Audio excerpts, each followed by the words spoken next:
Hey guys, welcome back to my channel. If you're new to my channel, then hi, I'm Anisha. I'm originally from India. I'm a doctor by profession. In the year 2018, I decided to...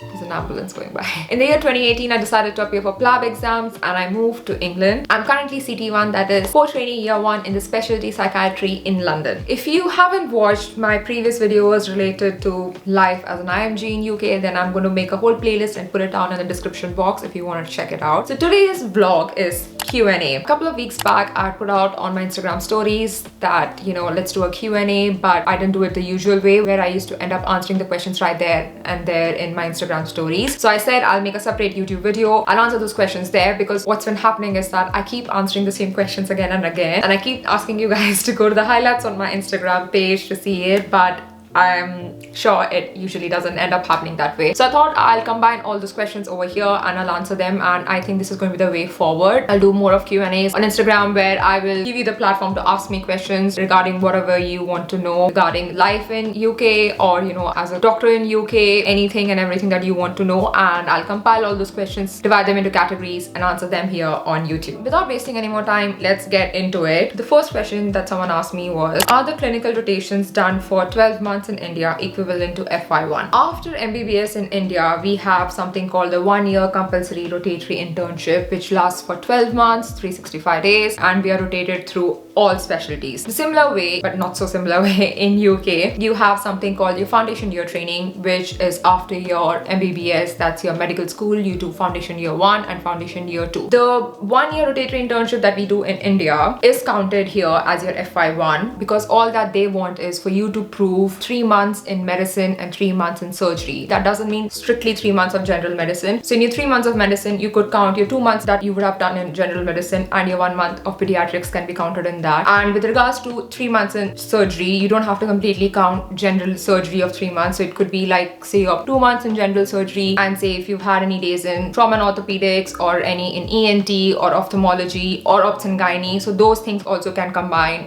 they can be counted. So yes, to answer your question, FY1 in UK is equivalent to your 1-year compulsory rotatory internship in India. Someone's asked, please help with study material for PLAB1. I wish you would have asked me this a couple of probably years ago. I obviously have deleted my study material. I don't have it, but I can suggest you go to this Facebook group. So I suggest you go to this Facebook group called Plab. It has over, I think, 2 lakh IMG doctors on it. There are a lot of people who have taken their PLAB exams like I did, or who are in process of giving it, or who are still deciding, like I'm assuming someone who's asked this question. In that Facebook group, there is a section called file section where a lot of study material has been uploaded, and it's been years and years of study material being uploaded. There are question banks, there are mock papers, there are recalls of people recalling the questions that appeared in the recent exam. So I think that is the most useful Facebook group that you can join if you want to give PLAB exams. People are very nice and kind over there. You can ask any kind of query. If you have any visa issues, if you have any work related issues, go and check out that group. I'll leave a link of that group down in my description box if you are not able to find out which group it is. At least the community of doctors in UK who are IMGs, they are really nice. There's an IMG doctor group as well. There's specifically groups for even specialty trainings, like I joined a psychiatry training specialty group for IMGs. Anyway, for PLAB, join the group called PLAB on Facebook. I'll leave the link down, and you will find a lot of your study material for PLAB1, PLAB2 for IELTS, everything on that group. Download as much you can. I literally, when I was giving the exam, I honestly went through all the files. From what I can remember, there was something called Sociunity. There was something called 1700 questions. There were mocks from Swami and Samson. There were recalls by people.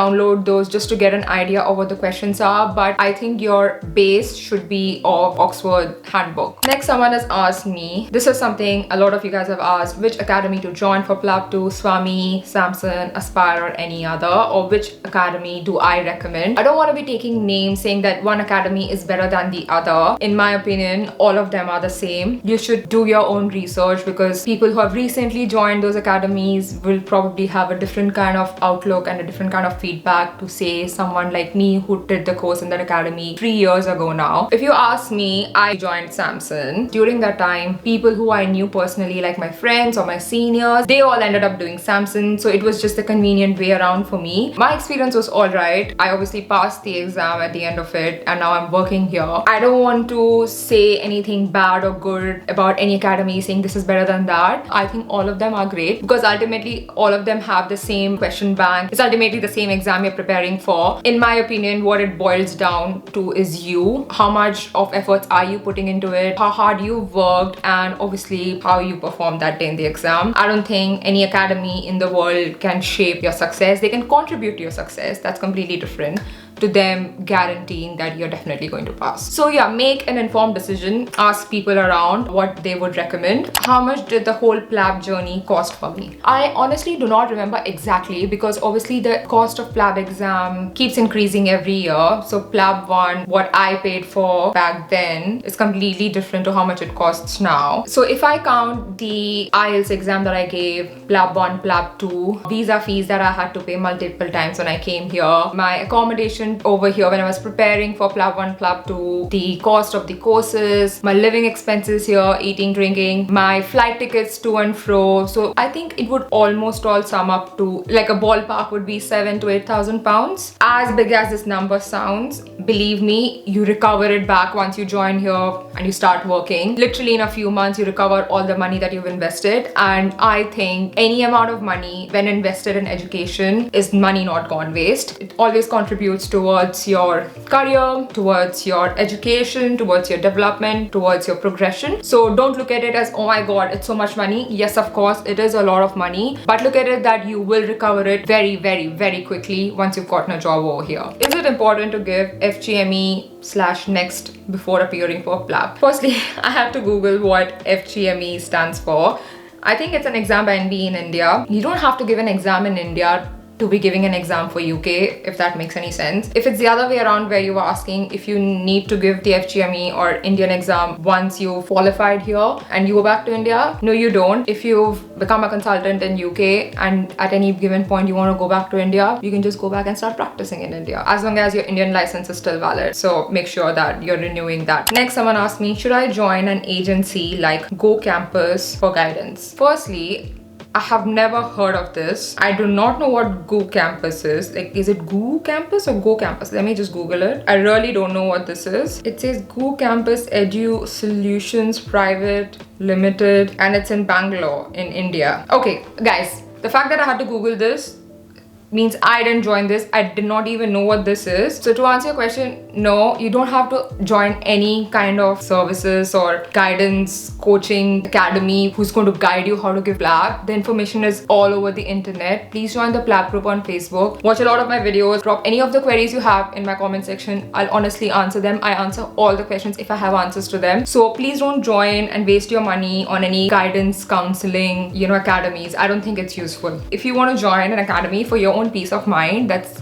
completely up to you. I'm not going to stop you from doing that. But if you're asking me if I would recommend somebody joining an agency for guidance, I don't think so. I'm going to recommend anyone doing that. It's completely waste of money. Moving on, someone's asked me, can a FY1 manage his or her expenses through his or her salary? If you are a single person living in UK doing your foundation training over here, it's completely manageable. I was living in Southend and I was getting an FY2 salary and I could completely manage my expenses. I was able to travel to multiple countries. I used to splurge on myself. I had a little bit of savings as well. You can completely, very comfortably live your life. Obviously, if you're living in London, it is a little expensive than living in a smaller town. But to answer your question, if you're somebody who doesn't spend on, lavish things, then you are going to have much more savings than I do. An FY1 can definitely manage his or her expenses. But obviously, if you are married and, or your spouse is dependent on you, or if you have kids, then it is a little difficult. Then you can probably take some extra shifts, extra locum shifts that you could do. A lot of people do that. I know a lot of people when I was working in Southend where only a single person in the relationship was earning and the other partner was dependent and they had a kid and they could completely manage it. So yeah, it completely depends on what kind of lifestyle you lead. Can I give MRCP along with PLAB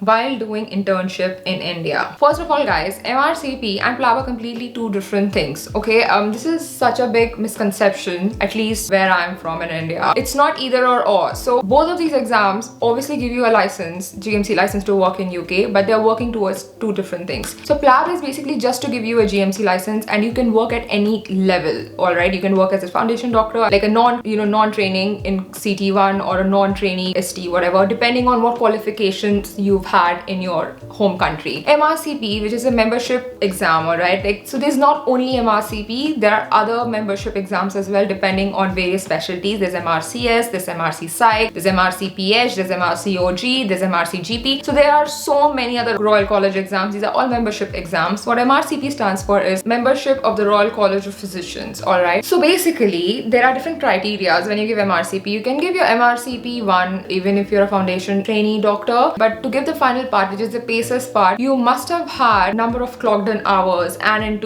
you must have been in training to be then eligible to be giving your PACES. So basically you must have had something to do with your medicine training, or like in Indian words, you must be in your PG in medicine, whatever, to be giving your PACES. You cannot be just out of medical school, just a MBBS level job and giving all two parts, or part 1, part 2 and PACES and clearing. You wouldn't be eligible to be giving your PACES. So basically people who are in medicine training, who are doing their core training in medicine, or people who are in doing their PG in medicine in India, they are the category of people who would be aiming at giving MRCP. Somebody who's straight out of MBBS is eligible or should be giving their PLAB exam, unless you're doing your PG in medicine, if that makes any sense. If you're somebody who's doing your PG in psychiatry, you would be aiming at giving MRC Psych. If you're somebody who's doing their training or your PG in India, like in orthopedics or in general surgery, you would be giving MRCS. I hope that answers your question. You, out of your MBBS, are not aiming at MRCP unless you're doing your PG in medicine in India. So to answer your question where you asked me, can I give MRCP along with PLAB? Yes, you can give it along with PLAB if you're right now training in medicine. But if you're training in medicine, I would advise you directly give MRCP instead of giving PLAB, because you don't need to give both the exams. You just need to give either or. Ultimately, you want to get your GMC license. Next, you have, should I give PLAB after internship or after PG in India? So this is again similar to that. If you've only done your MBBS, then you give your PLAB to get your GMC license here. If you're right now doing your PG in India, which is your post-graduation, which would be equivalent to you doing your core training here, then you would aim at the Royal College exams. You can also give PLAB after you do your PG in India if you just want to get a GMC license. But if you obviously clear your Royal College exams after your PG in India and you come here, then obviously you're given a higher salary. You would then aim at getting into specialty training over here. Next is post-GMC registration, how to increase chances of getting your first job with NHS. To be very honest, there is no right or wrong answer to this. I was pretty lucky that it was a matter of few months wait and I was offered my first job. I really don't know what is the right or wrong way around it, because everybody's experience is different from the other person. I personally think your CV needs to be very nicely written, and second of all, you obviously need to floor them in your interview. The chances of you getting a job offer obviously is directly proportional to the number of jobs you apply. So I applied to nearly